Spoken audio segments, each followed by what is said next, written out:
Greetings, peace, everybody. Welcome to Community Radio. I'm your host, Kim, and we are finally in the new financial year of 2017.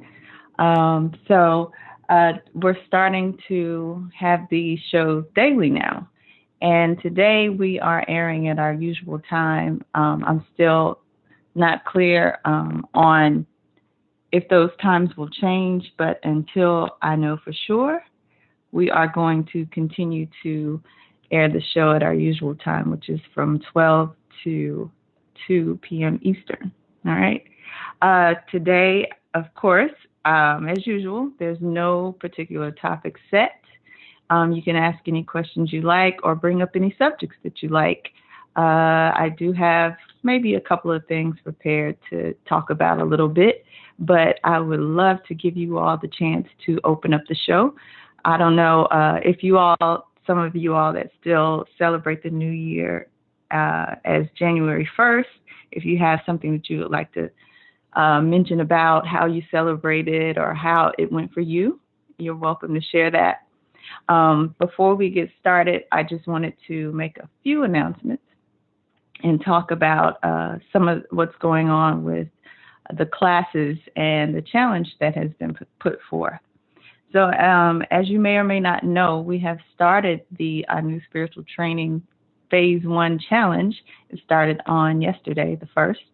And the first exercise will run through the 14th. So with each exercise, we're trying to give you all a couple of strongs to get through it. And that's just because, we know your schedules may be busy, supplies may be hard to find, and it takes some time maybe to just even prepare mentally. So you get about a couple of weeks for each lesson. Those lessons that are maybe 7 days, some of the lessons are 7 days. We give you an extra strong to complete that. So if you'd like to find out more information, because we are releasing like videos and support to kind of help you get through phase 1, you can just go to seduluhouse.com. And if you type in phase 1 challenge, you'll be directed to the blog that's listed on that page to get more information about the schedule and the support videos that we are creating for you all as well. So make sure you just type in phase 1 challenge on seduluhouse.com in the little search engine, and it'll take you to that blog. I also wanted to say that tonight there is the women's call tonight. I think the men had their monthly call yesterday. And if you would like to be a part of either one of those calls, you have to join the ministry first. I know we keep saying this, but we still keep getting emails about people wanting to join and they're not signing up with the ministry first. So I just want to say, make an announcement to not send your requests to me. I know in the past I've said that, but don't send your request to me. Make sure you sign up for the ministry, and then you will be forwarded the link to tune into that particular group. And the reason for this is because everything is kind of compartmentalized. There's no like one person handling everything. So if you send me an email and saying, send me the link, I still have to check and see if you are, in fact, a part of the ministry first. And so some of the emails that I've gotten in the messages through, social media have been to, request to join the ministry, but you have to you have to sign up through the ministry first. Okay. And so Sister Taya is the organizer. She handles that, and she sends out a letter to the new people coming in who would like to be a part of that. And she updates that list frequently. So if she doesn't see your name, or if the request is not there, you will not get the link. Okay, so just to let you know, you can stop reaching out to me for that information, because it has to go through certain channels first. All right, so there is a women's call tonight, the usual time, 8 p.m. Eastern. So I'm looking forward to talking to you all tonight to see how you're going to kick off your new financial year. And I just kind of would like to know or to ask the audience, what kind of changes, I know a lot of people do New Year's resolutions and things. So depending on, if this is your new year or even, the Yoruba New Year, which is in June, do you plan on making any changes or do you have any anticipations for the new year? On Sunday, the Chief Speaks show ran for about a couple of hours, and Chief brought up tons and tons and tons of things to kind of talk about in that particular show. And so I wanted to talk about one of the things that he brought up, and we can just kind of go from there. So if you had a chance to catch it, make sure you call in and you can comment on some of the things that were said during that show, if you like, or some of the questions that you may have had from listening to that particular show. And I also wanted to kind of comment on a statement that has been kind of persistent in the women's group. And I'm not don't mean to call this person out or anything, but because I know it's probably a concern that a lot of people have just about joining our new or any other organization or group. And the concern was that they are kind of afraid to make that choice because they're afraid that they're going to kind of lose themselves. And, that like they're not going to be accepted because of, whatever their issues may be, or maybe they have this preconceived notion that there's like a list of commandments, kind of like in church, that you have to follow that you can't, that you won't be able to do. And I kind of wanted to speak to that a little bit, just because a lot of that fear that you may have of joining something or joining a group or just making a commitment really kind of comes from just an unwillingness to transform or to change. And so, just as Chief spoke about in the show on Sunday, 2016 was like a huge year for transformation and change. There are a lot of changes that occurred and a lot of deaths. And we all know that with death comes some type of reformation or a new birth. So sometimes we have those fears because we're just kind of afraid to let go of everything that we've always known or the things that we are comfortable with. And you have no idea kind of what's in store or what's about to happen. And so you kind of, lose your footing a little bit. You don't know what to expect. You don't know, am I going to be able to make it? Am I not going to be? Am I going to have to change? Am I going to have to drop this? Or am I going to have to do something new? And sometimes it calls for all of that. And so I think that just in some of the things that I've been studying just with, different people or artists or teachers or whatever, one of the things that a lot of them have in common is that they all say that you have to kind of push the limits of your current self, or they push the limits of their own humanity. When you hear about people like Aleister Crowley, he was somebody that was constantly testing the boundaries of his own humanity and his own kind of mental box. And for that, sometimes he's demonized quite a bit. And I'm not saying he's perfect or he's an example, but he's like the example to measure yourself up to. But the fact that he was open enough to kind of challenge himself in that way is quite remarkable.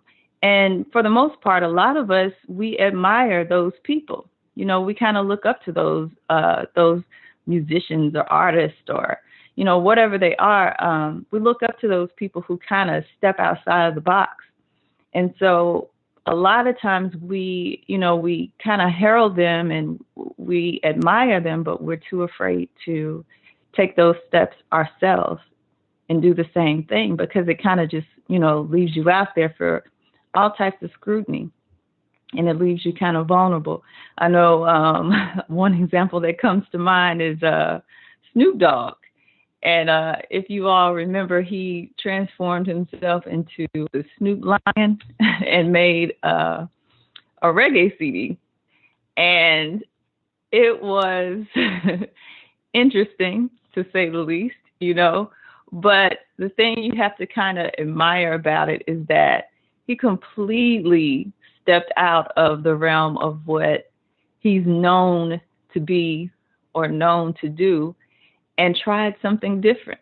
You know, now whether or not it's successful is not really the point, or if he was the best at it is not necessarily the point. It's just that he was vulnerable enough or open enough just to try it. It was something that he wanted to do. And he said, you know what, even with all the eyes on me and with all these people, you know, who are fans or whatever, I'm going to take, I'm going to take that step and do it anyway. Eddie Murphy did the same thing. He did like a reggae album or something. And he's, ventured out into singing, once before. And a lot of people may laugh at it or think that it's not so great. But you got to see different dimensions of the person. That particular person is something, they show that, look, I'm not just one dimensional. I don't just do one thing. I can do, different things. And they were secure enough to jump out there and do it, So even when you think about, like I said, joining groups or something like that, you have to kind of think about what your purpose is in life. And most of the time, our purposes in life are going to be something that's going to push us out of our little realm of comfort and familiarity. It's not necessarily going to be something maybe that we like to do or that we even want to do, but it is necessary. And so I think that just in life, we're always being tested, or we're always being pushed to become more than what we think we are. You know what I mean? So even like if you have, say, for instance, you have found a particular teacher or system or, group or whatever it is, and you found that maybe this wasn't the place for you, or maybe you got, swindled, or it just wasn't what you thought it was going to be. A lot of people sometimes may become embittered to the experience. But the thing about it is that you have to kind of step back and analyze, why it happened, what attracted you to whatever it is that you got into. And sometimes it's like acknowledgement from your spirit or from your soul that something is missing here. So you went out and you sought it. You sought it out. You went to look for something that could answer a question that you have. And so even if the experience wasn't great, it's like you still made an acknowledgement to yourself that, you know what, I'm not quite where I need to be. I feel like something is missing. There's something that I need to do. And you took the necessary steps to find it or try to figure out what it was that was missing. So I don't think that maybe something that you may see as a negative experience is necessarily a reason to stop searching. It's more of a reason to keep searching, because to even acknowledge that something is missing or something in you needs to be changed or perfected is a huge statement. It's something that's really huge, and it kind of speaks to your purpose, of course, and maybe some things that should change for you in order to make that transformation. So anyway, before I continue, I just want to make sure we have a few callers on the line. The number to call in if you have a question or comment is 515-605-9862. Just press the number 1 to be heard, and you can come in. And there's one other thing I wanted to mention or to make an announcement about that goes along kind of with the Phase 1 challenge. I know some of you have reached out or expressed your interest in co-hosting the show or doing some other things with Anu.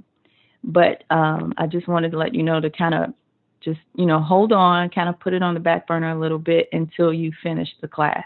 Okay. You have to finish and complete phase 1 before you can do it. All right. So, okay, I just wanted to say that. That was something that I left out. But to get back to what I was saying, she spoke about a few things on the show on Sunday, and the main topic was he was kind of breaking down the numerology of 2016. And one of the things that, came to mind as he was speaking that I was thinking about was just divination in general, and numerology being, one of those forms of divination. Some people are really good with numerology, or some, you may study different types of divination. But when I thought about it, I was like, okay, let's try to understand what this word divination even means. So if we break the word up, we get divine, which is of God, or of the creator, or whatever title you would like to give to it. And then we have shun, which always denotes that there's some type of process going on. So if we put those things together, we have like a process of God, or the process of kind of gaining some type of intuition or insight in the way that the God energy kind of moves. Okay, and so there are several types of divination when we get into spirituality, and a lot of those are explored in phase 1 of the training whenever you get to that part. But I think the point is that, because Chief mentioned that, there are a lot of different ways that he has studied about divination, from numerology to tea leaves to cigar ash to everything. And you'll find a lot of people have different ways of doing it. Some people use crystals, water scrying, dominoes, tarot cards. There is no particular one, no particular way to divine. It really has to kind of just speak to you. And so, there are so many different ways. And you can also find your way of divination through different abilities. Meditation, singing, painting. Some people are clairsentience, through clairsentience, clairaudience, clairvoyance. There's so many different ones. I can, keep going on and on about it. Just different types of ways. It really just you have to kind of tap into your abilities. And it may take studying a lot of different forms, pendulums, whatever it is, to figure out what is your, way of hearing that voice, or tapping into that higher energy to kind of figure out what is going on around you. Some people can sense things. Some people have like telepathic abilities. Some people can feel things through their aura. There's no particular way to do it. But one thing about it is that whatever your medium is, you have to respect it. And just as an example, I remember when I was studying Islam a long time ago, and I was gifted a beautiful Quran. I noticed that, the first thing the person that gave it to me told me was that you have to, was how to take care of it. It never sits on the floor. You wrap it, in a cloth. You keep it clean. You keep it elevated, and so forth. And so it made me think, even now in phase 1 training, when you're studying the obi, you do the same thing with your obi. With your shells, or with your whatever it is you're divining with, you should do the same thing with that, because this is the particular medium that is for you to kind of tap into that energy with. So just like we talked about in dreams, where you have to kind of ride your pendulum, whatever it is, And you'll notice, like, if you have in our new Obi set, it comes like in a little bag. And so it's always protected. Even before you start to cast Obi or whatever your divination process is, you have to go through um, like with Obi, you have to go through a series of like, I won't call them prayers, but like affirmations, or there's like a vocal acknowledgement of your respect for that particular oracle and for your oracle surface. So you don't just, let anybody touch it. You don't just, throw it on the floor or, somewhere else. You have to keep it protected.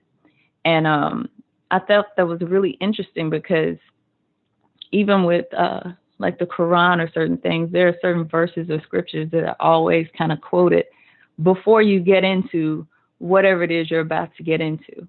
And so the same goes for like your OB. And I know like some people, even with their tarot cards, go through a process of, setting up and preparing before they approach that energy, the energies that they work with, so that they can hear or, get certain messages. And so I just kind of wanted to speak on that. Even like just bonding with whatever your medium is. Sometimes I've even, kept my OB like for a while. I would keep it with me a lot, just to kind of just, I guess, bond my energy with it a little bit. I've always been drawn to cowrie shells. That's something that I don't know why, but it's just always been something that I've really, really liked. But even with my OB, like for a long time, I would keep it on me or keep it close to me a lot of the times, especially like when I sleep, because a lot of my messages and things come through dreams. So I would keep it by my bed or put it under my pillow or whatever. And when I didn't have it with me, I always kept it on my altar.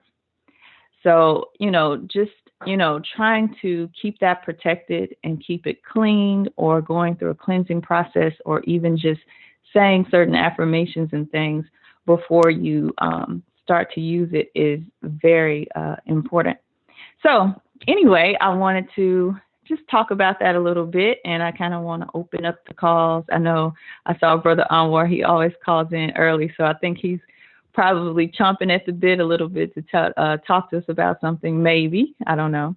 But I do want to give you all the opportunity to call in now and talk about whatever you would like to talk about. Again, the number is 515-605-9862. Just press the number 1. And so I'm going to go to a quick commercial, and then I'll be back, give you all some time to get your questions together or to dial in. Okay.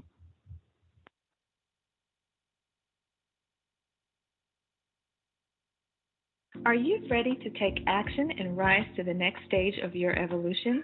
Then monthly life coaching services at osirislife.com are just for you. Osiris Life does not just focus on spiritual development. We offer a holistic approach to helping you realize your goals and teach you the tools to overcome any barriers to your success. Services at Osiris Life are provided on a monthly basis and include, but are not limited to, spiritual consultations and one-on-one coaching, instructionals via podcasts and videos, life mapping and goal tracking, anonymity, spiritual work done on your behalf, and there are 3 package levels to choose from. Take the steps to get your life on track and flourishing by purchasing a subscription package today at osirislife.com. Have you ever felt like there is mischievous energy being directed towards your home? Did you know that by combining pine needles, cloves, cinnamon sticks, sage, quartz crystals, and violet water, that you can make a floor wash that will dispel those energies and provide protection? Quartz crystals are known for their clearing energy, but aside from reading about it in a book, how do we know this for sure? There are different techniques that you can use to unlock the powers of crystals for various uses. In Sadulu House's class-based webinar, Crystals, We discuss these techniques and also learn more about crystals such as how spirits enter crystals, how to work with those spirits, and how crystals form. For more information, go to seduluhouse.com/products/crystals-the-class.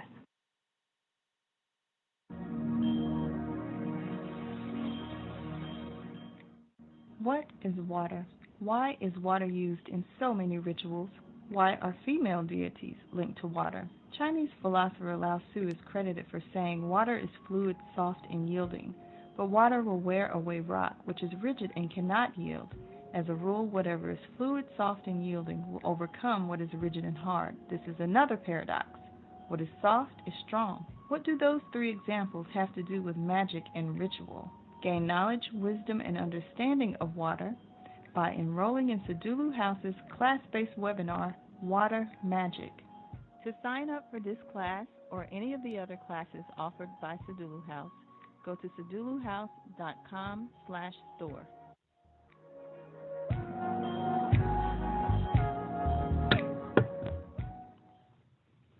All right, welcome back to Community Radio. Again, I'm your host, Kim, and we are live today on a Monday, which is a bit different. Like I said earlier, the show is going to start airing daily now. Still unsure of the times, but as soon as I find out, I will definitely send out information to let you all know. Before we left, I was just speaking on about some things that were discussed in the Chief Speaks show on Sunday, as well as just kind of talking about maybe some plans or things that you wanted to do different in this current financial new year or the upcoming new year, depending on which one you celebrate. And so, again, this is the time for you to call in with your comments or questions, and they don't have to be on this particular topic. It can be about anything that you would like to speak about. And so, again, the number is 515-605-9862. For those of you that are on the line and just kind of listening, make sure you press 1 to be heard. Usually I try to start off with some type of topic or something just to kind of open things up, because I know it takes a while for everybody to kind of warm up. But let's see. As usual, thank you, Brother Anwar. He always comes through strong. I'll bring him in now. Greetings. Greetings, Sister Kim. Greetings. Peace. I'm working on a lot of things getting organized. Yeah, I wanted to chime in on something about the Obi divination and so forth. So on. I wanted to share my experience that I had with mine. I had sent you a video. I'm pretty sure you've seen it. Yeah. And what I've learned too, because I've cast Obi multiple times, and I learned personally through a book, ebook that I found online. I think it's called The Sacred Obi. And it worked for me for a very long time, and I've always used fresh Obi. I've never really kind of kept my Obi to do whenever I'm needing to do quick divination, or not quick, just divination for myself. I had used fresh Obi all the time. And this time particular, and if you remember how the video was, it was I had to literally take it out. The Obis that I used, I literally had to take out my house, and the way I was cleaning it when I was opening it, I literally had to take it out the house. And then what I ended up doing after I finished or going through that process, I had ended up I buried it inside of the ground to neutralize it, because I've never experienced that with Obi. And but I also went and bought a new Obi, and that one came out good, and I did a divination for it just recently. And that Obi actually, I had it sitting in front of Eshu for 5 days, and the whole Obi turned brown. All the pieces that I had left turned brown, and I started recognizing. And I was speaking about this, I don't know if on the show or another time. And I was reading. Now I'm starting to study Chief's method in Obi.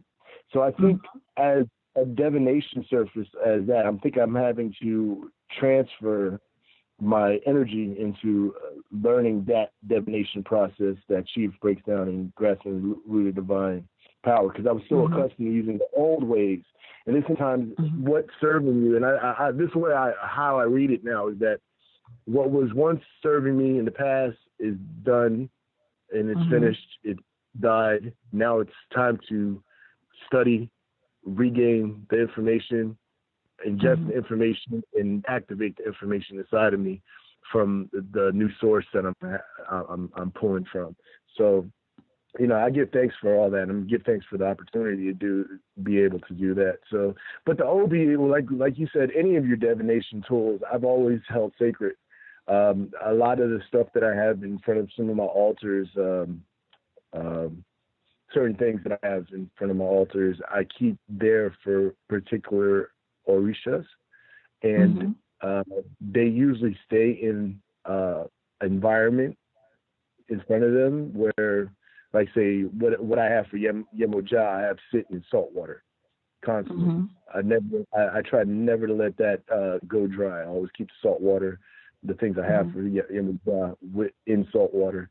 And as I do my Odoras tour and my Mojubas towards her, I make sure that those things are always freshened up as I clean my altars. You know, I haven't, and the funny thing is I haven't even broken into shrine and altar, and I've been wanting to. It's just I've been so focused on some other things, trying to get past this little hump that I'm at right now. So as soon as I get, I know a lot of things are going to change again also. So I just want to chime in on that. Well, thank you for sharing. For those that don't know what happened, what was the experience that you had that you were speaking of, the reason why you had to take it outside or whatever? Well, I had two OBs, right? And I had the one OB, the first one came out dry and one came out completely solid. I had a full OB. When I cracked the shell, the first one came out super dry, and it was just so dry. It had no. I think water. It had. I had nothing left in it, and the second one came out like it was spoiling. That second one, and the funny thing is, the second one, and I knew better than this also, is the second one I used was the one I was using to clean myself with during my weekend in Miami. So just to put that out there, and when I opened it, and this is what immediately told me that Obi did not want to be opened. If I open this, I'm gonna let out whatever I needed. I was trying to get off of. So I took that alongside of the dried one, and I buried it in my backyard, and went from there, you know. But that's one thing too is, and I was trying to recycle. I thought I was going down the wrong path, and Obi told me, no, don't do this, and I had to literally go out and do Obi just to do my divination. Okay. Yeah. One of the things in the book, Grasping the Root of Divine Power, when you get to that particular section, Chief also mentions that you have to divine or use your OB frequently. Like there are a set of questions that you can ask every day. And this is also to kind of get you acclimated to what you're doing and to see if the answers are consistent or if they change or what's going on. So don't think that, you know, as soon as you pick up a tool, like you'll just, you know, get it instantly or whatever. It does. There is a science to a lot of the things that you may use to divine with. And so it may require some study or some things. I know a lot of people like to just kind of go on intuition or how they feel a lot of times. And that's not always reliable. So whatever it is that you're attempting to study, like if you're doing crystal scrying, water scrying, or whatever, kind of study up on it a little bit, you know, and and spend some time with that particular way of divination, you know, use it for 30 days or, you know, at least a month or whatever to just get acclimated to it and to see, you know, how it works or how the messages come through You know, I know just even studying uh, 5 position and 9 position Obi, I was like, for so long, it was like I was seeing everything, laid out just like the Opanifa. It's like I was looking at everything in those particular quadrants. And it was interesting because I found that much of math, science, and everything kind of fell the same way that the Opanifa is laid out. Certain quadrants, the male part of the board, the female part of the board. What happens at 12 o'clock? What's at 3 o'clock? What energy is there?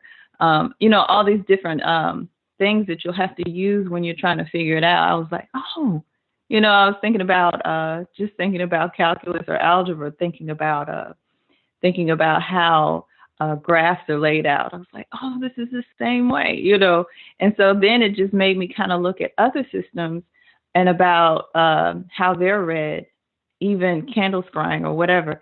And when you look at, or using your pendulum and looking at how the medium itself moves and trying to, and divining with it and maybe seeing some similarities. So you may even use 2 or 3 things. Maybe you don't just use your Obi. Maybe you use the Obi and the pendulum, or the Obi, the pendulum, and candle scrying or crystal. You may combine, different mediums as you're divining too. There's absolutely nothing wrong with that. So that's just something that kind of opened up for me. But thank you, Anwar, for sharing. Yeah. So I'm gonna go to another caller. I'm just gonna, leave you on. Know the drill. Just mute yourself and come back in whenever you're ready. I'm gonna go to another caller here. This is okay. Peace out, y'all. 347. 347. Greetings. Peace, Sister Kim. How you doing? Peace. I'm well. How are you? I'm doing well. Very well, actually. Good.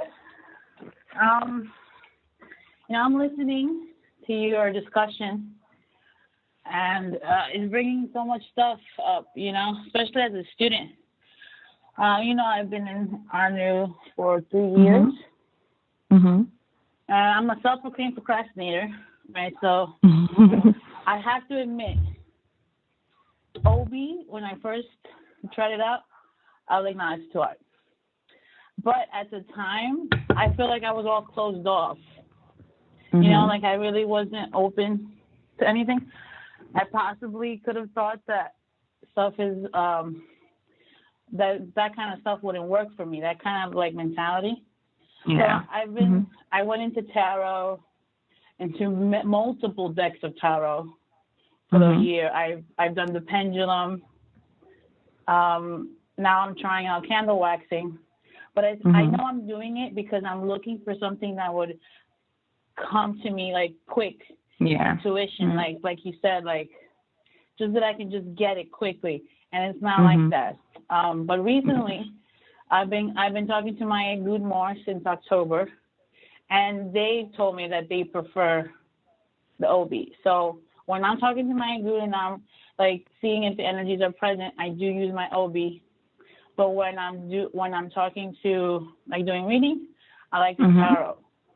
So it's like I'm getting into this group, but I know what I'm supposed to be doing is not tarot. But that's kind of like my own growth process, I also feel like, what I feel like? I feel like a 75-year-old woman in kindergarten class. Yeah. Yeah. You feel like I have to learn all my colors again, and that's because I spent so much of my years in the grime of society, and I feel like, it's so hard for me to get into that place of sacredness. Like I'm very messy, or I'm getting better as my spirituality gets better. I feel like my exterior is getting better, but I never really regarded my body as sacred. I have many tattoos all over the place. I used to eat very poorly. My tarot cards, I'll admit, I had them all over the place. Like, but they weren't really like probably in a plastic bag or something, Like now I'm buying more like silk bags and burlap and natural things. So I'm respecting it a lot more, as I'm respecting myself a lot more. Yeah. So it's like this growth process that's happening parallel to my physical. So it's like, it's a really beautiful class, even like training. I don't even want to say training because I feel like those two words don't really encompass what our new spiritual training is. It's like and self-actualization. That's what it is, and that's what we're working on. But I just want to, just put that out there because, I'm sure a lot of people feel like the same way, and you're not alone. And like you said before, we're not perfect in our new. We're striving to reach a higher level, but we're all definitely not perfect. I feel like we just have to be open and receptive and respectful of each other, and I think we can all do well. Yeah. But I gotta let you go. Thank you so much for your time. The baby is crying. Okay. Thank you, Sister Michelle. No problem. Peace. All right. That was Sister Michelle. She always supports as well. Thank you for calling in. I'm going to go to another caller real quick. This is 201. Greetings. You're on Community Radio. Greetings. I was actually just listening in and also looking at your website. I've been trying to do a little bit of everything myself, but I've been doing it alone. And I think that's probably the reason why I haven't connected on my dots. But I've been doing things to protect myself and my family. I came from a very dysfunctional background, and I've tried to remain abreast of things that was occurring, that was happening to us that I had no control over. I'm in a situation now where I'm trying to protect my son, who's not here with me, who's actually in a recovery program. But I want to protect him from all negative forces, and I just wanted you to add some insight to what to do next. As far as protection for your son? For my son and myself. I tried the salt, I tried the water, cleaning the house a certain way, burning out negative energies, but there's times that it just seems like it still comes from all different angles. Yeah. Sometimes when we keep running into what we perceive to be something negative, it's really something that's trying to wake us up or trying to nudge us in a different direction. What is it? What is it that you feel is negative that's coming towards you? Well, he got involved with the wrong crowd. Well, I'm gonna speak about you first because you were saying that you. Well, there's a lot of resentment and rejection from my family following my mother's death, and it was all over in the state. And pretty much they were trying to suppress me and take things away from me. Suppress you in what kind of way? Suppress what? Suppress my things moving in the court system, to keep my pretty much they were taking anything or everything that was supposed to be due to me. They didn't want me to speak my truth, and pretty much they ganged up on me. And a lot of it was spiritual. Why do you feel it was spiritual? Because I have sisters that I know that they're aware of how to do certain things, and they will practice it to save themselves. How do you know that they? I guess what I'm trying to figure out is sometimes, again, like I was saying, sometimes when these things are presented to us, it's like a nudge that's trying to tell you to do something else. So maybe that's what you I'm were trying to find out what it is that I am supposed to do. Yeah. So maybe what you were fighting for, maybe it wasn't for you, or maybe it was necessary to kind of share it with those members of your family.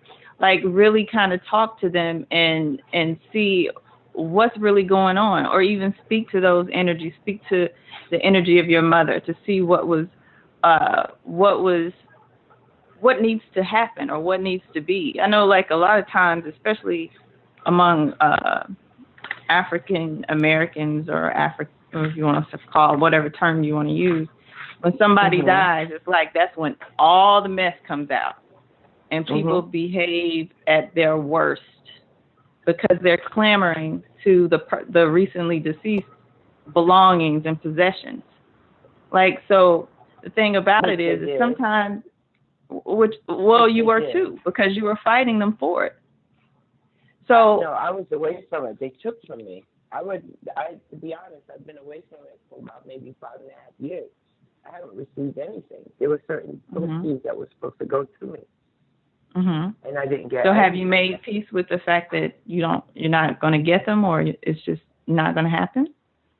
No, because so now you're still I'm in a situation now where the courts pretty much has put it in my hands, but they're still holding out, and I'm still giving them room to make up their minds and do what they have to do. To be honest, I've had a resolve to be as peaceful as I possibly can because I didn't come into war. I wasn't trying to war. But you are fighting for something. You're fighting against your family for these possessions or for these things. And one of the things that it's doing is creating a huge rift between you and your other siblings. Have you always had like maybe a not so great relationship with them, or has it just been this particular incident that created it? No, but I've always had a sister who pretty much, she just felt everything belonged to her. And she controlled everything, even when my father died. And she normally would end up giving it away to strangers or whatever. She's always lived well, while, I was the person who always had to struggle for my own.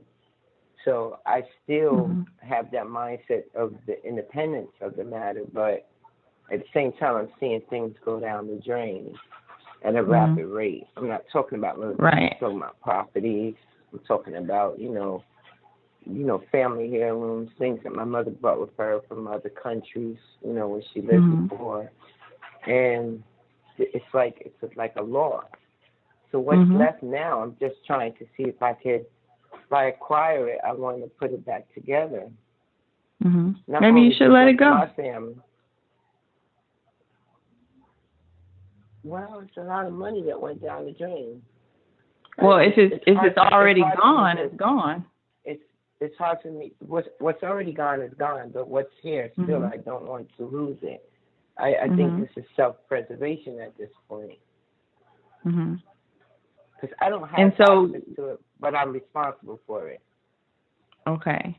And so whatever it is, you feel like you can take care of it better than your siblings?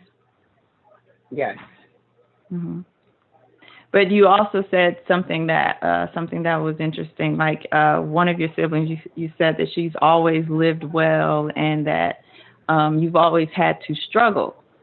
So what do you think is behind the fact that you've always had to struggle for things? Because a lot of times when we don't go with the flow of energy, that's when we find ourselves struggling. Chief explained this in one show where he kind of broke down the whole thing about dreaming, or, the poem Row, Row, Row Your Boat. And he was saying that, you're supposed to move gently down the stream. And the stream being just this journey through life. And so you go with the flow. Only time you struggle or have issues and problems and sickness and all these other things that we encounter is when we're going against the current or going against the flow. So it sounds like you've kind of been going against the flow for a long time. If you say you've always had to struggle, so what are you struggling against? And why are you persistent going against the flow? It's the wrong choice of words, and I think I've always had to be independent and self-sufficient, which I still maintain that position. Why do you feel you have to be independent? Where does that come from? because I've always been taught to take care of myself and stand on my own 2 feet, not depend on anyone. If it's something that needs to get done, I've been taught to do it, and that's what I've been doing. Now, okay, just a second. Now that is one thing that, okay, with our new thinking, it's very African centered. So one of the first things that we learn is that independence is not something that is African. We've never had the idea that you have to struggle or have to do things alone or by yourself. Okay. We're supposed to be dependent on each other. I agree. So having the mindset that you have to, you were saying that you've always been taught this and you have to be this way. Well, is one of the signs that kind of denote your struggle, is that you're going against something that is not actually in the flow. Okay. And one of the things, like you were saying, part of your support system has been your family, but because you want to be independent. Okay. That's when my mother was here. Right. But you were saying ever since you've always been taught to be independent from a child. Always been that way. But you weren't independent. You were within a family. And so it seems like you kind of developed the attitude to be independent of everybody else, including your siblings, including your families. You're fighting against them. Even now with this, with everything that's pending, it's not that you all are trying to find a solution together to kind of resolve some of these things or to try to talk about it. It's you're all fighting for your piece of it. It's mine, it's mine, it's mine. I can take care of it better than you can. You don't know what to do with it. You always throw it away. You've always lived better than, lived well. Right. I've always had to struggle. Right. I understand what you're saying. I really do. Mm-hmm.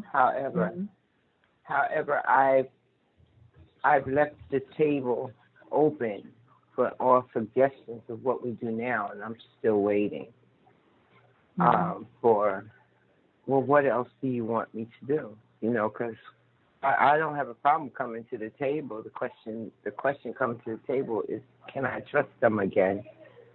Consider all that has happened. Because my being independent was just to walk away and just let things be and wait on the universe for things to work out. But what I found was, because I was part of the equation, I was constantly being attacked, whether it was in name or in action, and things were just being deliberately withheld.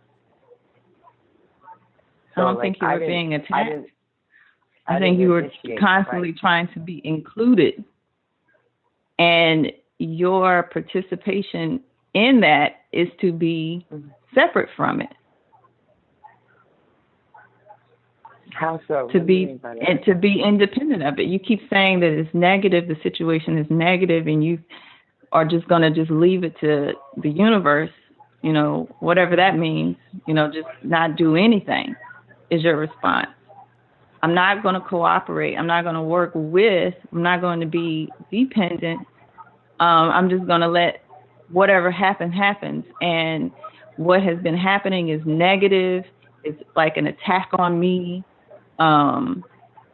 But you're not actively seeking. I don't think you're actively seeking like a peaceful reconciliation of what's going on. And it keeps being thrown at you because sometimes, too, we keep answering the problem in the same way. So you don't get different results. And it keeps coming back. More negative, more negative, more negative. You know what I mean? Because we're not paying attention.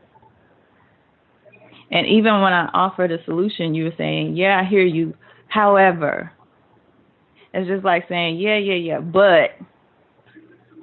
So it's still like you're still not being receptive or open to hear what some of the problems were, because it seems like maybe you said you came from a dysfunctional background, but it seems like these are some problems that have been going on for a very long time. Maybe back when your parents were around or when you all were children. You know, sometimes we just have to kind of analyze our position in life.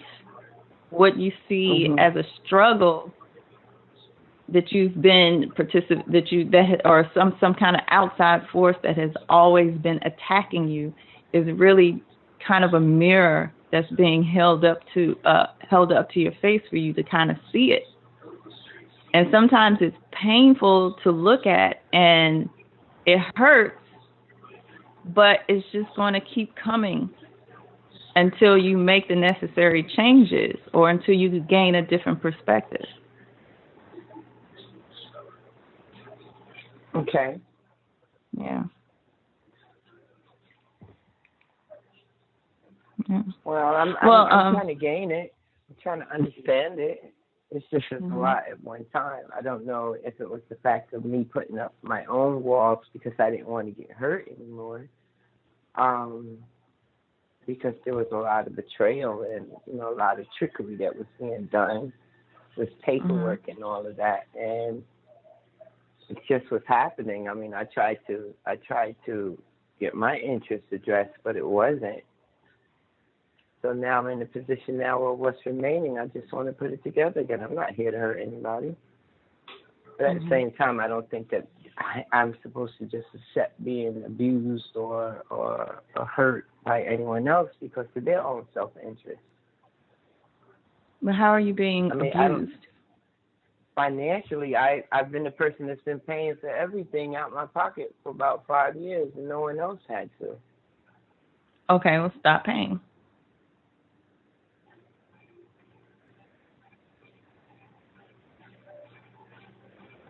You said you were struggling anyway, so just stop paying. So to me, that sounds like, okay, just walking away, just let things remain the way that it's not walking away. It's right or wrong. It's not walking away. This is one of the complaints you said that you have. And this is something that you say you consistently keep doing. So I go back to what you're saying about always having to struggle or always going against the flow. It's like you keep doing certain things, but you won't change your course. So if you've always paid, stop paying and see what happens. Okay. Now, moving forward to my original question, you know, I'm just trying to find out how to protect myself. Protecting myself, I just stop paying. I don't think that's just the only thing that could remedy the situation.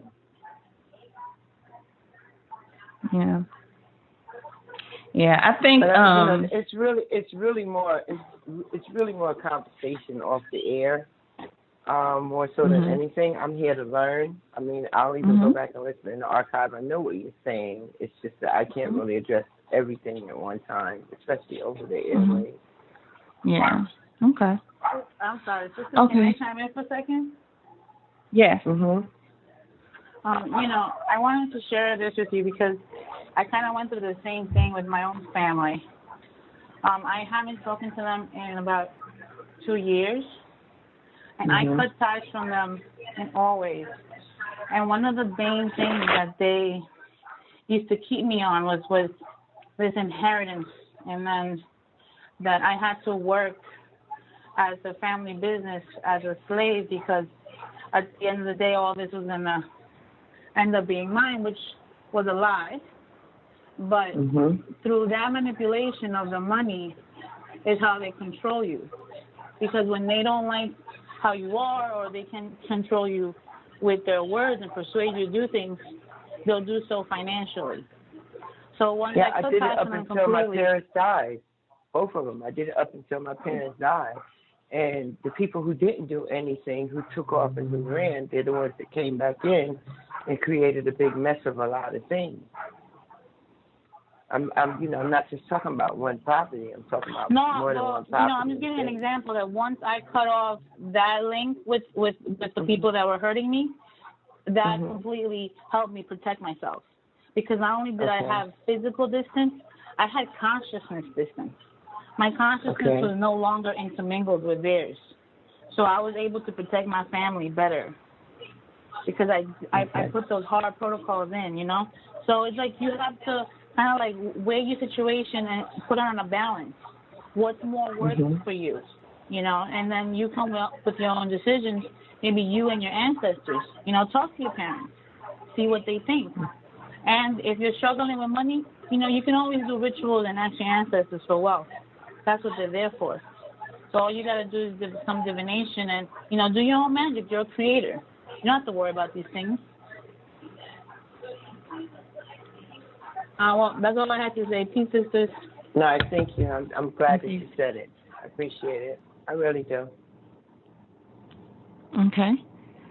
All right. So for those of you that are still on the line, make sure you just press the number 1 to call to come in. I think there was another caller that had their hand up that they took it down. If you still have a question, make sure you just press the number 1. Again, the number is 515-605-9862. I'm going to go to 662. 662, greetings. Hi, Sister Kim. Hi, Sister Michelle. Peace. Hi. Peace, I was Michelle. I'm sorry. I was listening to the lady speaking, and what it brought to mind is no matter, it sounds like a financial issue, regardless of the money, it's not going to give her back what she wants, which is her loved one. And sometimes you just have to let go. Right. Just let it go. Yep. That is so true. Yeah. It's hard, but it can be done. Yeah, like I said, funerals and a person's passing always seems to just bring so much out, and it's really just us trying to cling to whatever physical remnants, the person left behind. But, like Sister Michelle was saying, we have tools and different ways that we can tap into our ancestors or to speak with them that honestly, money or some type of property or something just doesn't come close to. And sometimes, like when go ahead, excuse me. I was saying the money or anything is not going to compare to having that relationship, and it's not going to replace the loved one. It's not going to do it. Right. Exactly. I've experienced this too, or have watched this happen, within my own family. Siblings fighting over land, who says you can do what. Maybe one particular relative is the only one that financially steps up and takes care of the taxes or whatever is needed, and the other ones, don't do anything but don't want to let it go. Let your ancestors deal with it. It's not just you. Let it go. Take your hands off it. Tell your mother, look, I tried. This is what the deal is. Things will work themselves out. If it's meant for you, I think if it's supposed to, like I said, the whole thing was just about struggling or going against the flow or something. It's just sometimes you just gotta let stuff go. Sometimes you just have to let it go. Yeah. Hello? I can hear you. What you're saying. I understand what you're saying in that sense. And that does sound like what I've been trying to do. It's just every once in a while they'll come back up to me because they have created financial hardship and emotional, distress. And it did affect me, and it affected my children because I was trying to let it go. It's just that now I'm in a situation where I'm expected to put things, whatever can be put back in order. And I'm still receiving some resistance from them because no one has moved out the way for me to do it. Like I got to go and I got to research and find the proper paperwork through the public system instead of just getting it directly from them. I mean, it would get to the point even as petty as giving me the mail so that I could try to do what I need to do. And the reason why I want to do it is to pay homage to my ancestors. There are other ways. That's my biggest can, motivation. There are other ways you can pay homage to your ancestors. It's not just through whatever possessions or whatever they had. These things, those things come and go as transient. And I know that's like maybe hard for a lot of us to understand, because one of the things we become attached to the things that our parents may have worked hard for, you know, exactly. and that kind of speaks to, you know, we've talked about this before, when we are analyzing our ancestors, or, you know, talking about, you know, the great strides and things and lives that were lost for, the right to vote or something like that. Well, you have to look at it and say, you know what, you died for the wrong thing, you know, or sometimes, like, just let it go. Just let it go. I mean, if your sibling, if it's causing this much trouble and this much struggle for you, I don't know if you have, like, kind of become addicted to struggle because you kind of gotten used to having to take that stance all the time. But honestly, just let it go. Let them handle it. No, I'm not addicted to struggle. Let me just clarify that. My energy's kind of low today. I have a very creative force, and that creativity has always been the thing that I believe that a lot of people just didn't like it, because if they didn't come up with it, they didn't want to hear it from me. However, behind my back, they would still use the same methods and get things done, but for their own benefit. So I'm at the place right now where I'm just tired of people trying to take advantage of anything that has to do with me. And I think I have that right to finally say enough is enough. I don't have to accept the abuse. Whether it's psychological, financial, emotional, I just don't have to continue to accept it to be the servant for everyone. I don't think that's fair. But you're still signing up for it. You're still dealing with it. You're still saying, I don't want it, but let me hunt the people down I need to get this paperwork done. Let me still do this. I'm still gonna do this. I'm still gonna do that. And then, you know, even after this is probably all settled, and let's say you do get whatever it is that you were trying to get, it's still going to be a complaint. It's still going to be, well, this person is, you know, now you don't want to share it, or maybe this person has now come up with an idea for how to use it, you know, and you don't want to let them, or there's always going to be something. It's the center of the mess.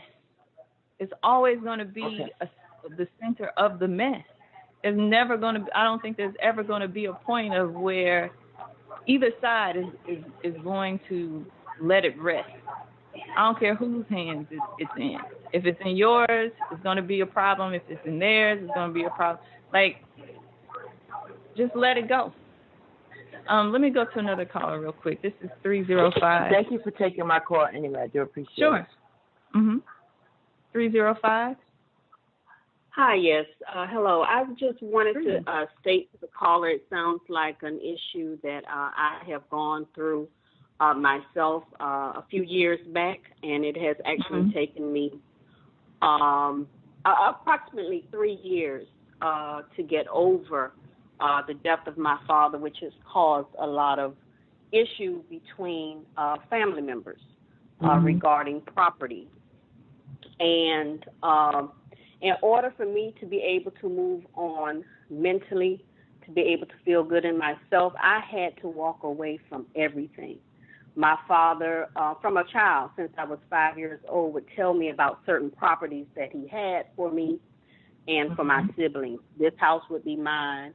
This land would be mine. This would be my brother's, and so on and so forth. But of course, we had other vultures that were within the family that started to attack. But what I had to do for myself at that time to say, I just walked away completely. I left the state. I didn't talk to family like one of the other callers stated, for like 2 years in order to heal my mind. Court papers was flying back and forth. I ignored them. I didn't go to probate. I didn't do anything because I recognized that all of us will return to dust one day. This earth isn't ours. There's no reason to fight over that property. because eventually you would be gone. You know, I know that we want to pass things on to different family members, but if it is upsetting your mind, your consciousness, then, you know, I don't think it is worth it, and it wasn't worth it for me. So I just wanted to state that, even though I left plenty cash, I guess, the illusional cash behind, I have my peace of mind and my spirituality, which helped to get me through that for those last 3 years. Now that I can go back and speak to those very family members and say, I love you, and look at you. Look at them, I mean to say. Look at them. And I love them. But I don't have to deal with all of that other illusional garbage. Right. And that's all I wanted to say. All right. Ashe, take care. Thank you. Yeah, and sometimes that's just what you have to do. Sometimes you just have to just walk away from it. I mean, like I said, sometimes it's just not worth it, because then if you end up with whatever the property is, it's just going to be a constant item of tension between everybody. You know, everybody still, it's always just going to be something, you know, such a negative energy surrounding it.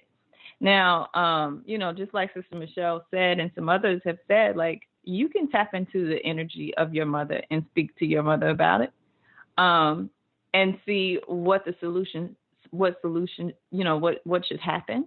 Or, you know, just go to and tell them, look, this is what's happening. You know, I'm out of it.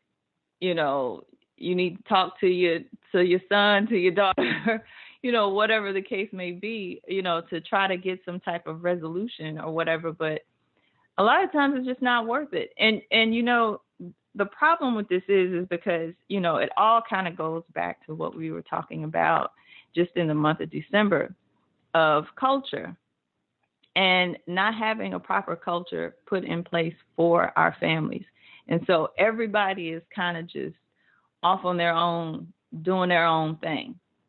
And so nothing was laid down, you know, nothing was laid down from the parents or, you know, just as a family in general, that this is how we handle things in this family, period. I don't care who gets upset. I don't care what's involved or whatever. This is what happened. This is who the property goes to, or this is how this is going to be handled upon, you know, my death or whatever. And, you know, for a lot of us, you know, we don't make those plans. You know, we don't plan for the time that we transition. And it just creates a huge mess once the person is finally gone. You have, you know, Sister all Kim. these. She did. Yes. Both my parents did do that. What I'm trying to say is that there was a person who was living in a house, a sibling, who was going behind my mother's back. My mother was a senior citizen, and she was changing documents. Okay, she was committing fraud. My mother even hired an attorney to try to get the fraud taken care of before she died, and she ultimately had a heart attack. This person has manipulated everything ever since she has passed.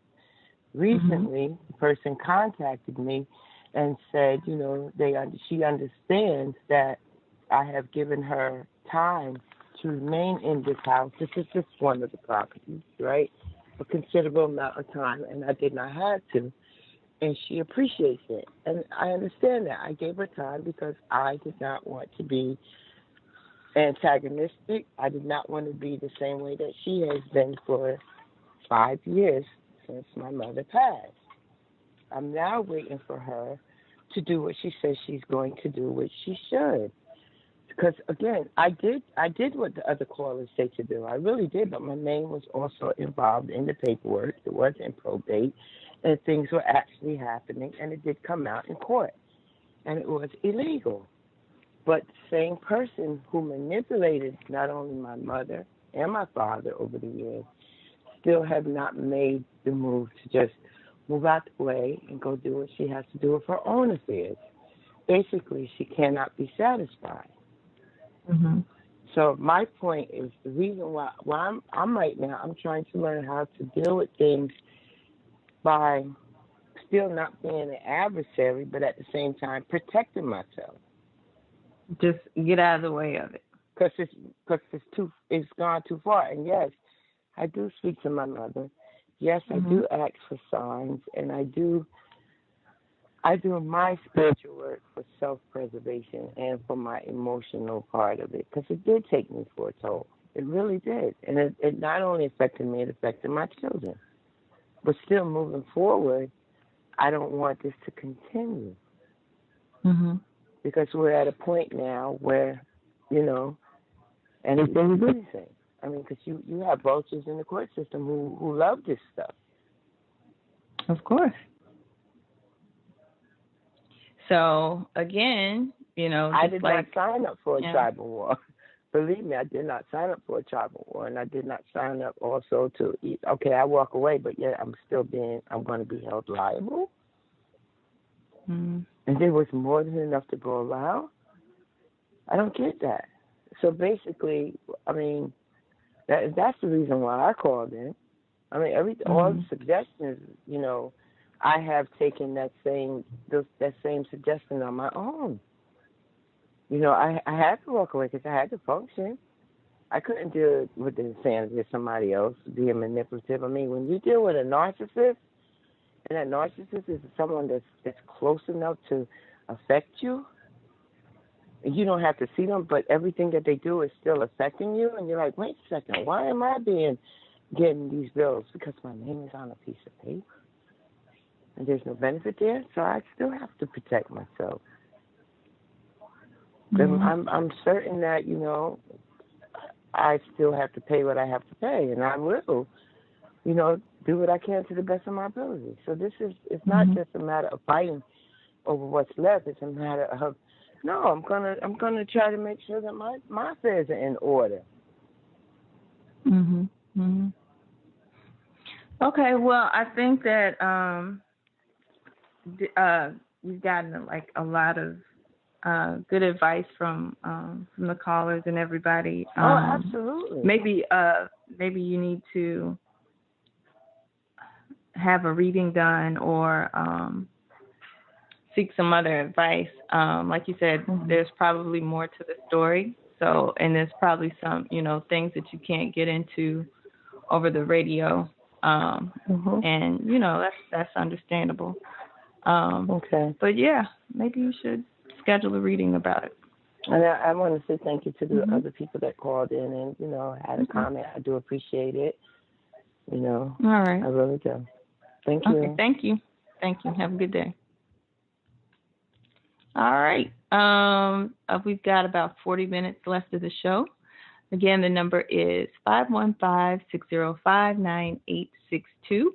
And for those of you that have your mic muted, you're still on. So if you have any comments or questions about anything, make sure you just unmute your mic and you'll be able to speak. For those of you that are still on the line, make sure you just press the number 1 to be heard. All right. So back to what we were talking about earlier, changes, or I hate to say resolutions because everybody does that. Like everybody gets hyped up at the beginning of the year to do certain things and maybe, fall off within the first week of the new year. But if this is a new year for you, or even a financial year, like some of us, spent the financial New Year's Day or Eve actually doing money rituals, since we do regard it as a financial year. But if there's anything that you had planned or that you would like to change for this upcoming year or for this financial new year, feel free to share. Again, this show is going to be airing daily, so 2 hours a day. I had to come to you all with some different topics, and honestly, sometimes it's like hard to come up with topics for you all, for everybody, because sometimes the participation is low. So it's not, I'm not trying to like hog the airwaves or anything with my thoughts or opinions or anything like that. This is an opportunity for you to kind of voice some of the things that you're going through or something that you're trying to understand or any of that. So make sure you share. All right, I heard somebody. Yes, Mr. Kim. Okay, thank you. Okay, no problem.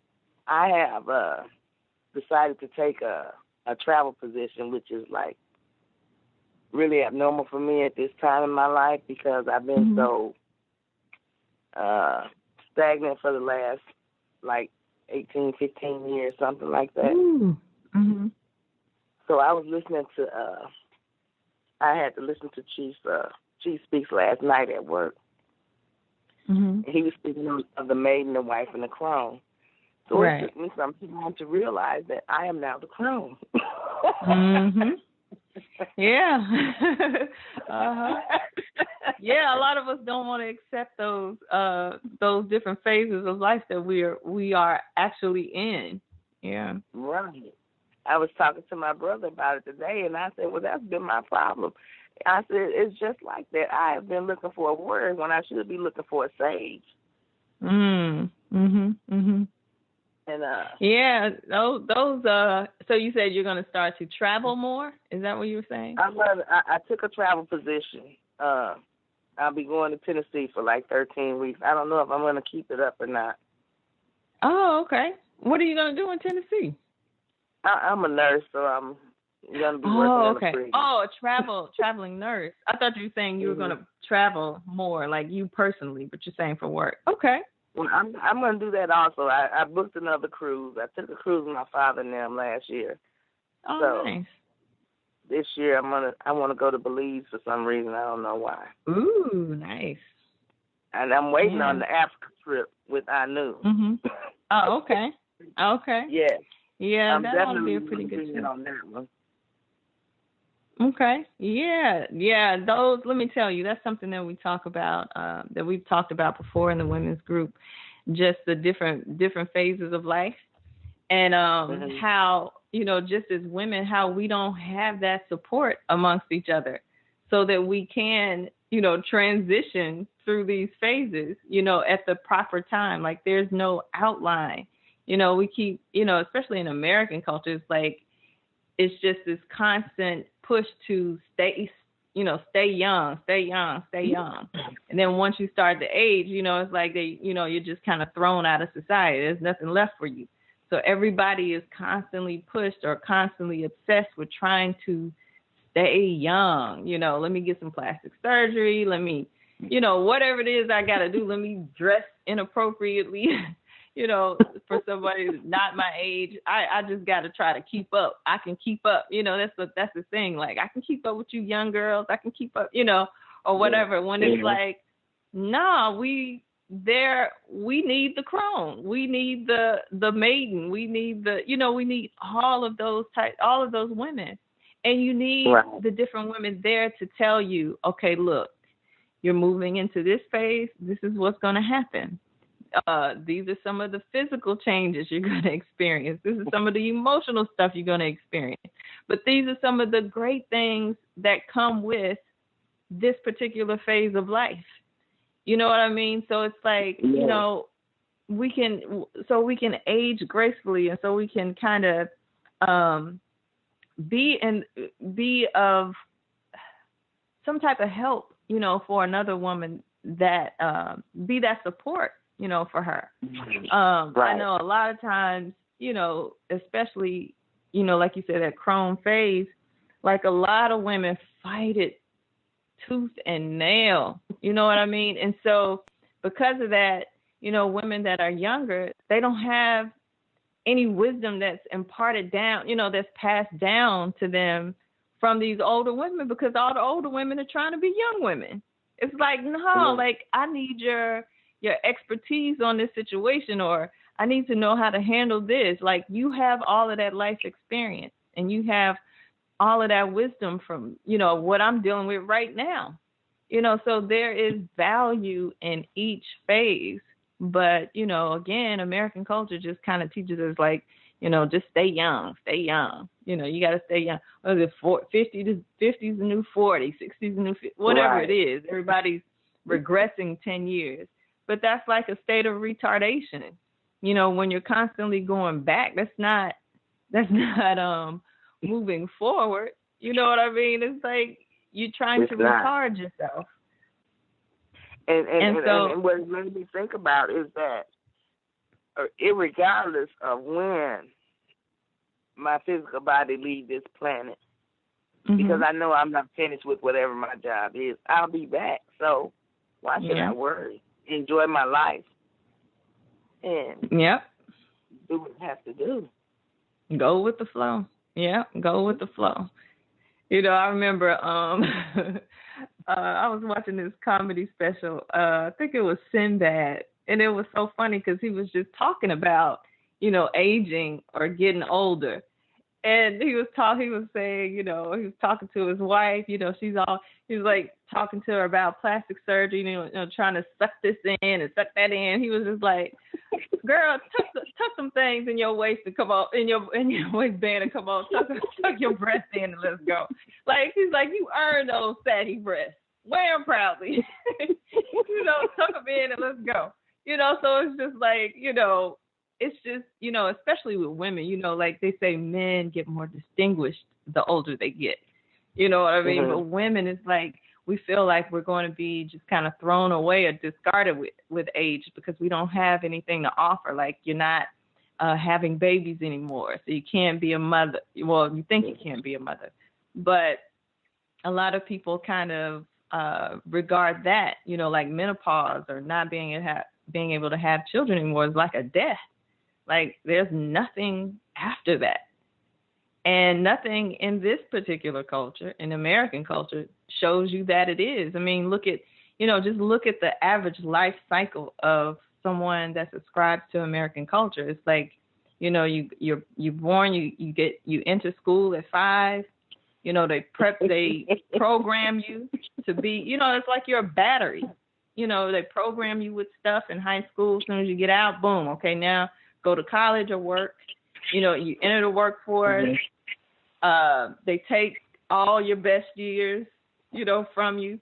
And then, boom, as soon as you hit retirement age, you're out. They give you a watch or something or a little plaque and send you off to some retirement home or, you know, give you a little stipend or whatever it is, you know, that you get every month.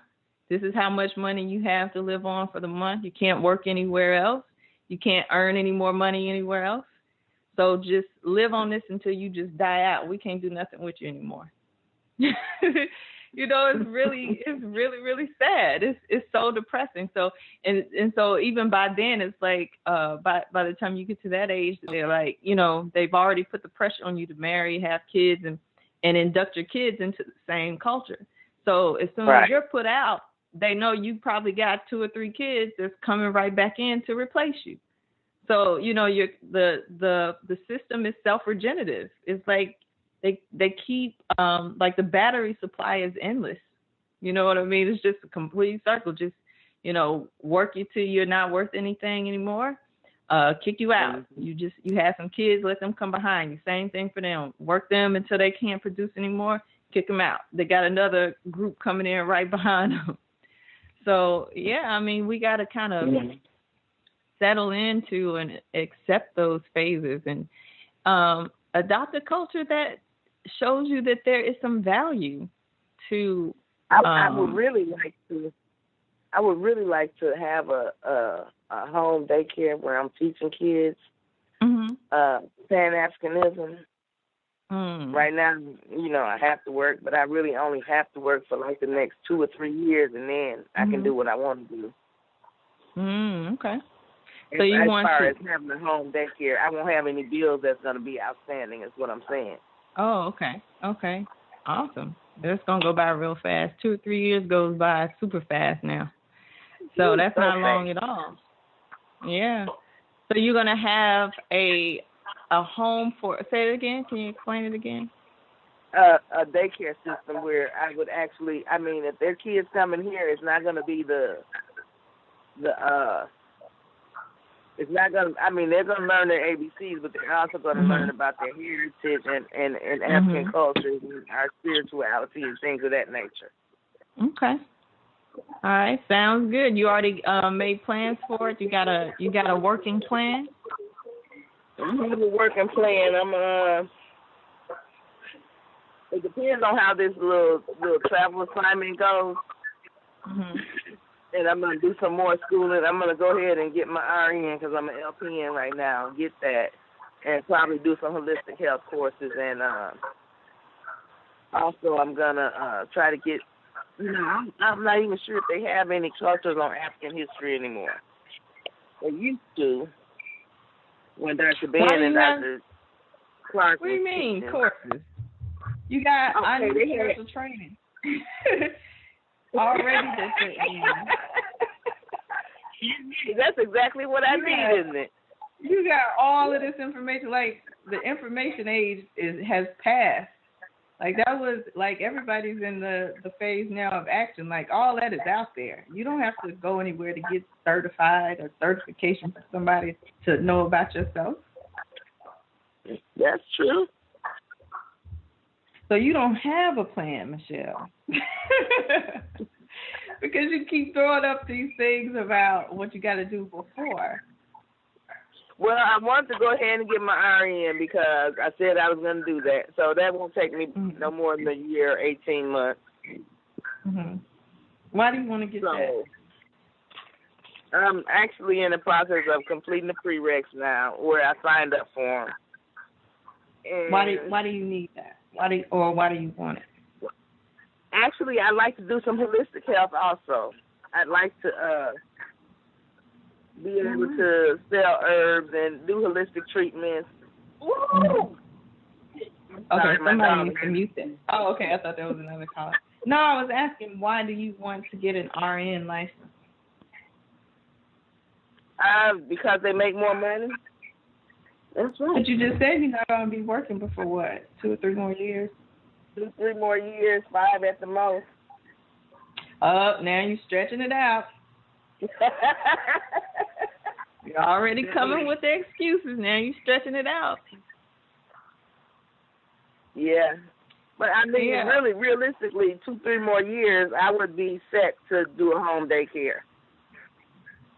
Okay, so you don't need the RN to do that. I don't need the RN. No, I don't, really. Yeah. Okay, so now you can just really kind of. Yeah. And especially when you're talking about holistic health, that's a completely different practice. I mean, you can do that. Dr. Africa offers that course online as well. You can finish that up in a few months. Really? Yeah. I'm going to put you on mute for a minute because I'm getting ready to yell at my son about this dog, okay? Okay. Yeah, Dr. Africa's been teaching holistic health for years now. And now it's like, I mean, there's so many other people that do it. Like, you can find that really, really quick. You know, sometimes we start to make all these excuses for things, just so that we don't plan it. It just always becomes this wish that we have. Or like people that say, oh, if I win the lottery, if I had $1 million or whatever, I would do this, knowing that you're never going to get around to it, or even if you did, like, you wouldn't do it. So we start to create all this other stuff that we got to do first. And we never really put the time or the research or anything into, okay, let me see what it actually takes to do it. Because it can be done. It can be done. The center that you would like to have, Michelle, like, put some real energy towards, okay, where am I going to have this? What do I need land? What kind of licenses or whatever do I need in order to do that, instead of focusing on spending more money to heap up another title that you really don't need. You only plan to stay in the workforce for another 2 or 3 years. So, I mean, you can start to plan now, what you're going to do, where you're going to have it, what kind of curriculum to have. You got our new spiritual training that is excellent, and she has been using that, with kids and everything for a long time. You have Chief, even as a resource to ask about, how to go about setting up something like that. He's ran a school. He's, had land. He's done a lot of these projects that a a lot of the projects, like the one you say you want to do. I think there's even something like that included in the Africa Initiative. So even as we're trying to get everybody to finish the class up, a lot of the stuff that we have these aspirations to do, like you can find something to do just within I knew. That's one of the reasons why we're trying to build a community, because everybody comes with something. You know, everybody has a desire or resources or whatever it is to make those things happen. And then you have somebody who's already done it that can give you insight on how you can get it done too. So it's not as far-fetched as you think, you know. You just have to put in a real plan, into place to actually get it done. You know, there was a show he did, what was it? Oh, I can't remember the title.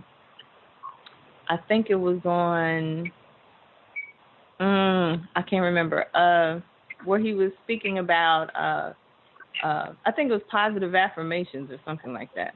But where he was speaking on how to make something materialize or how to make it real.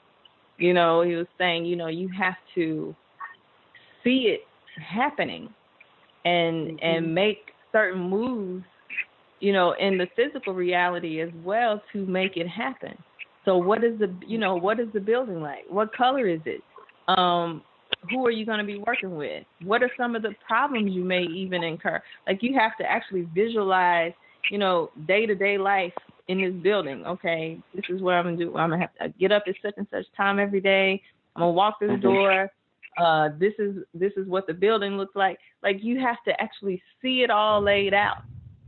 You know, do certain things to put, you know, a vision board together, whatever it is you need to do so that you can actually make it real in your mind, and so that it can come to life, and actually do physical, you know, make physical steps to do it. I think in the show he was using the example of, I think, having a house on the beach or something like that. And he was just saying, you know, think about some of the things that you would have to do to have a house on the beach. Think about having to sweep sand out the door every day. Because you're, you know, because of the terrain or, you know, just whatever it is, but, you know, smell the salt, you know, the salt in the air and actually physically go there, you know, make it real to yourself. I did a little bit of research. In order to not have to be licensed by the state, I'm in Mississippi, you can only have like 6 children. Okay. Yeah. In order to be licensed by the state, you have to have a degree in early childhood development or something to that effect. Okay. Or you can get somebody to work with you that already has that. You know, don't even look at it as just you doing it by yourself. Again, you know, not having an independent idea, but learning to depend on others to help you through it. Like, you may have a friend or something, you know, that wants to go in on the idea with you. Maybe she has a degree in early childhood education.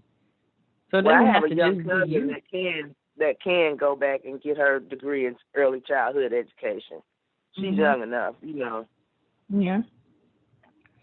So, you know, it's kind of the same thing that Chief did with just even with Anu. It's like there are things available or whatever to just about anybody like that has something they want to do. It's about finding people who kind of align with your mission to help you get it done. So, you know, this is what I want to do. I'm not going to be, you know, get over it that you got to do it by yourself. You don't have to do it by yourself. Most of the time, you're not going to do it by yourself. Most of the time, you're going to have some help from somebody. Everybody needs help. You know what I mean? So, you know, start the, you know, put the call out. Like, say, you know, this is my plan. This is what I plan to do. In order to do it, you know, like you said, put down those specifications of what you feel like or what you found that you have to have in place, and find some people to go in on it with you. You know, they may even be able to bring certain things to the table. I know there was another show that comes to mind. Well, hang on just a second. I think this is Chief. Are you ready, Michelle? because I'm ready. here it comes. Greetings. Peace. Greetings. Peace. Mm-hmm. So, so you want to start a Pan-African freedom child care center or something like that, huh? I would like to teach the children from when they go to daycare, they're generally starting out at 1 and on up, and I think it'd be helpful for them to learn their African history before they get into the public school system, if they're going to go that way. I really do. Okay.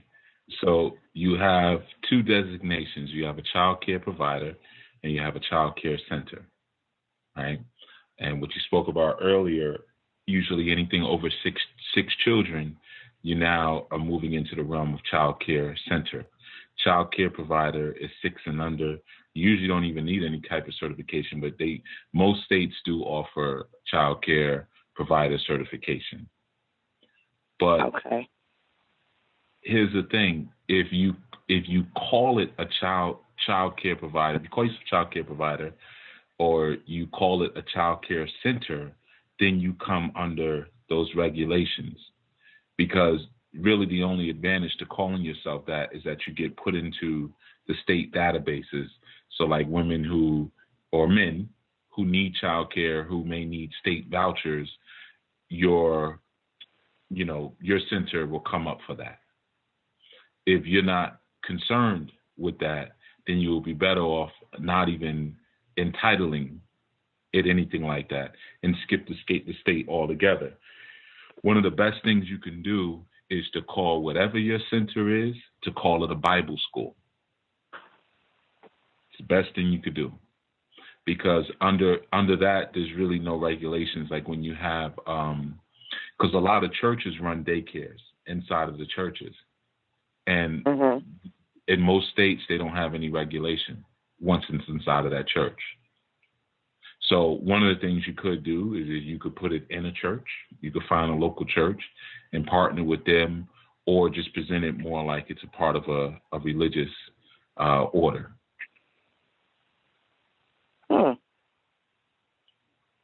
But here's the thing: you said you wanted a home-based center, right? Yes, out of my home. Okay. How you gonna have a home with no man? Chief, I can get a man. Where's he at? You got my brother laughing. Put him on the phone. Go on, get him. Put him on the phone. He's a couple of blocks away, but I can get a man, Chief. All right, we'll put him on the phone. Or he's not interested in this stuff. I'm not sure what he's interested in as far as spirituality goes. But this is your man. I said I can get a man. Get a man to do what?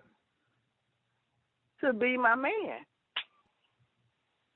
So there's a man down the street that you can get to be your man, but you don't know about his spirit.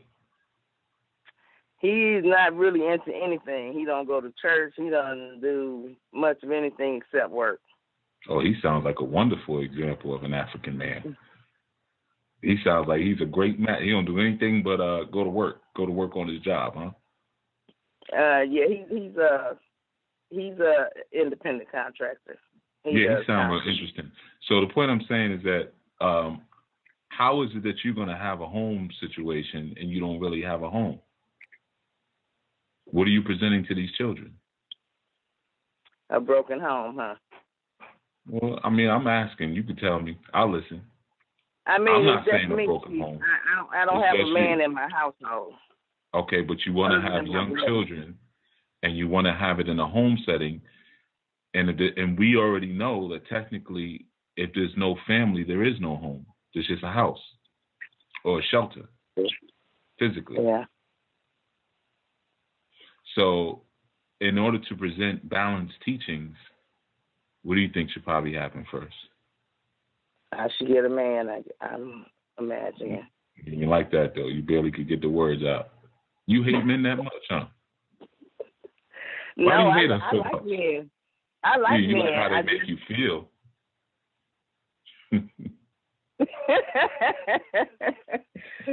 I like men, Chief. I'm just I don't know what's wrong with me. I'm just kind of at a loss right now as far as dating goes. Well, you passed dating. There's no point in dating. Even mating, I have no interest. Okay. Well, maybe that's what needs to be worked out first. Because then, whatever you then teach the children afterwards will be a bit more balanced. True. I would like for them to have balance if I'm going to be teaching them. Yeah. And then when they come up with certain scenarios and situations and they're questioning of you, you'll be able to answer it a lot more confidently because you're standing firm on the foundations of our highest African science, which is family.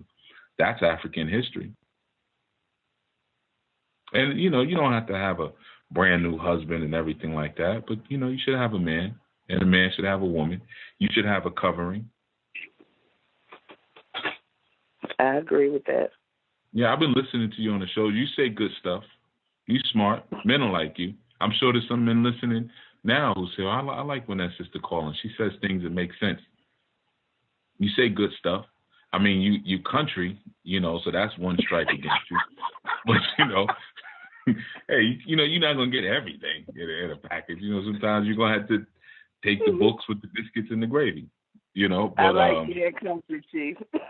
Yeah, a lot of us, we addicted to our, our drugs and our sicknesses and our countryisms.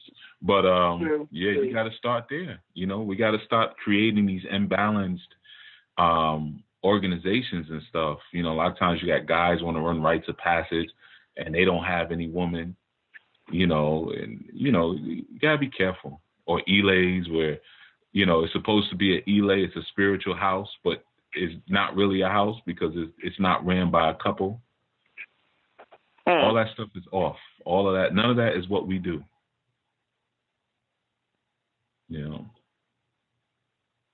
Okay. Yeah, start there. I will. Yeah. All right, Michelle. Let's see. We got another caller. 305. 305. Hi, yes. Greetings. Hi, greetings. I'm calling. I think earlier in the talk you were asking for people to chime in as to what they're doing for, I guess, the new year. Sure, if you'd like to share. Okay. Well, I want to say for the new year, I am learning through listening to Chief Uyama, archive student, some things about the year, and I'm recognizing that, of course, this is winter, so this definitely cannot be the new year. So I'm coming into that new consciousness. Thank you very much. Excuse me. So I believe it's in, I guess, in the springtime. I would assume that since I've been able to actually pay attention now to nature, now that I've taken off from work. I do want to say that back in about 3 years ago, after my father died, I had a major breakdown. And I realized that my life was out of order. And I needed to make some major changes real soon, or I would have also been without a family. So my resolution, if it would be for this time period, is to continue to be a better wife to my husband and a better mother to my children. So I am a woman that has finally totally understood that I need to submit totally to my husband, that I need to look at what his vision is for us for the future. So I sit and I ask him, what will his vision be for 2017? And to see what, oh God, what is that? I got it. Go ahead. Is that my phone? Oh, I'm sorry. No. Okay. What his vision will be for 2017 and how I can work within his home that he provides for us as his wife to help to birth whatever his vision is. In doing that, I will tell you that I have been set free as a woman, I'm able to run my household better. As a mother, being home with them, I was in the work world for years. I was one of the top executives in a major hospital. And again, I realized that my life was out of order, and I made a change, and I decided to stay home and be a wife and a mother only. So I want to say that because I know that's going out to the airways. So I want my black women to really kind of wake up with that. And when I say submit, that means everything, whatever his wishes are. Of course, my husband, he's a loving man, so he includes me in what our thought process will be for the family and all of that. So he listens to my ideas. But he is the one to make the decisions, pay the bills, and do what needs to be done, and you're there to support him. That's all I have to say. Good thing. Thank you. Give me some feedback. Okay. Yeah, thank you. Thank you, of course. Thank you for your resolution and for sharing your feedback. Can you tell us what you said? It was your father's death that kind of brought you to this realization. Yes. How long have you been married, and what do you think was preventing you from saying that before? Okay, I've been married for 18 years, and my father's death, I guess my father was sort of like the backbone, the king, my king. He was in my bone marrow. I call it when people explain. I have to explain it that way. And so when he died, it was like, there was no other person that I had in my life other than my husband, because my husband feeds me, and I understand that from listening to Chief too. He is my light, or I'm still listening. I'm a new listener. He, he feeds my mind, and my father was that for me. Just growing as a child, I am who I am today because of the teaching and the knowledge that my father instilled in me. And when he left the earth, I felt as if I was going with him. I could go with him because, my everything was in him, And with that being left, there was no other. Well, my husband was always the head of, my household, but there was no other person, I guess you could say, with knowledge that would guide me as my king, as my male energy that I need to keep me in line. There for me, because my father guided me through everything: school, career, financial advice. He was, my go-to, my wisdom. So when that exited this realm, the earthly realm, I couldn't breathe. Basically, I couldn't breathe. That's the only way that I can describe it. I couldn't breathe.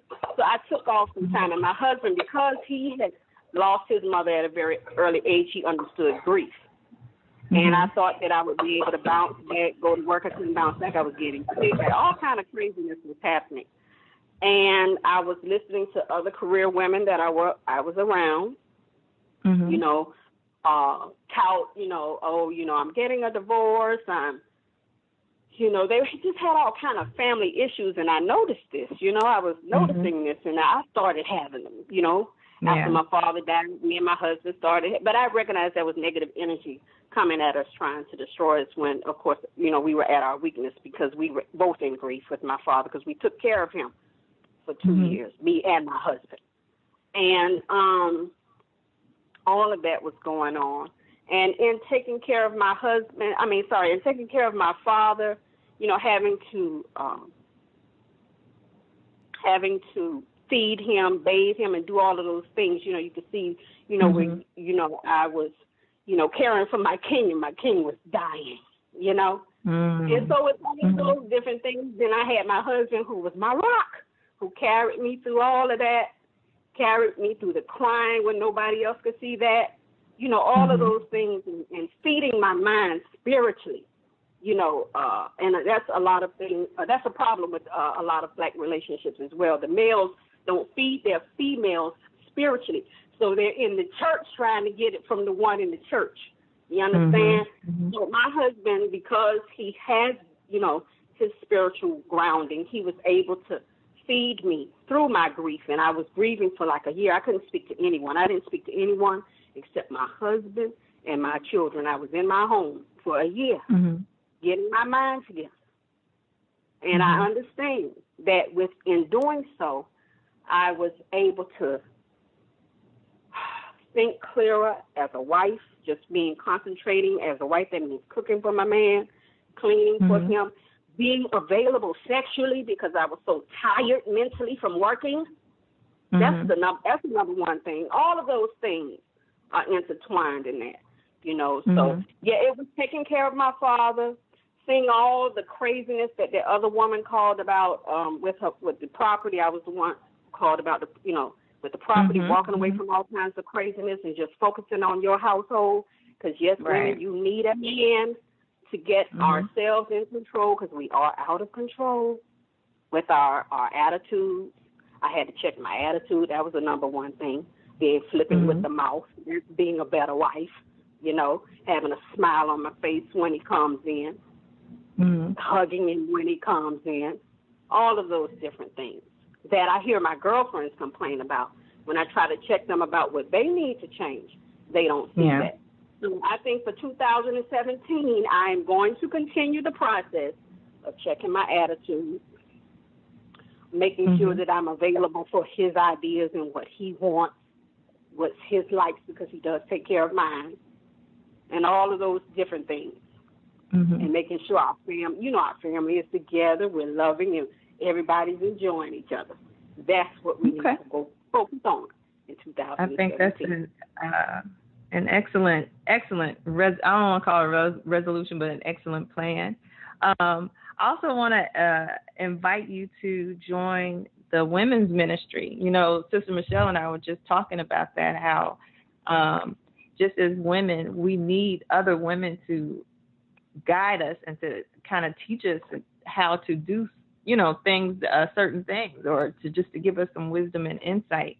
To join those calls, you do have to sign up for just be a part of the ministry. Is no fee or anything required. You can just go to onewlifeglobal.org and sign up and say that, you want to be a part of the women's call, because I think that is definitely needed. A lot of times, we don't know how to handle certain situations, or, we just need another woman to give us some insight on what's going on, or to have that older woman who's been through it and who has experienced it to kind of give us the right advice or give us the right direction in how to deal with it. And, before it's too late, or before, you find yourself old and alone. You know what I mean? I don't know.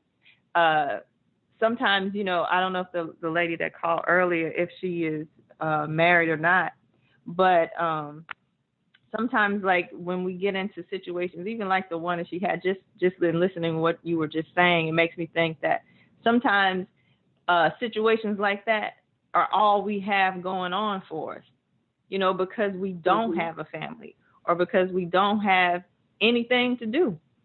You know what I mean? So we just kind of cling on to any kind of anything that gives us something to do, or to just keep us busy. You know what I mean? Because I imagine that if she is married, her husband can probably take care of most of the stuff that she's going through, or bring some order to it, or tell her to just let it go and leave it alone. You know what I mean? Truth. So.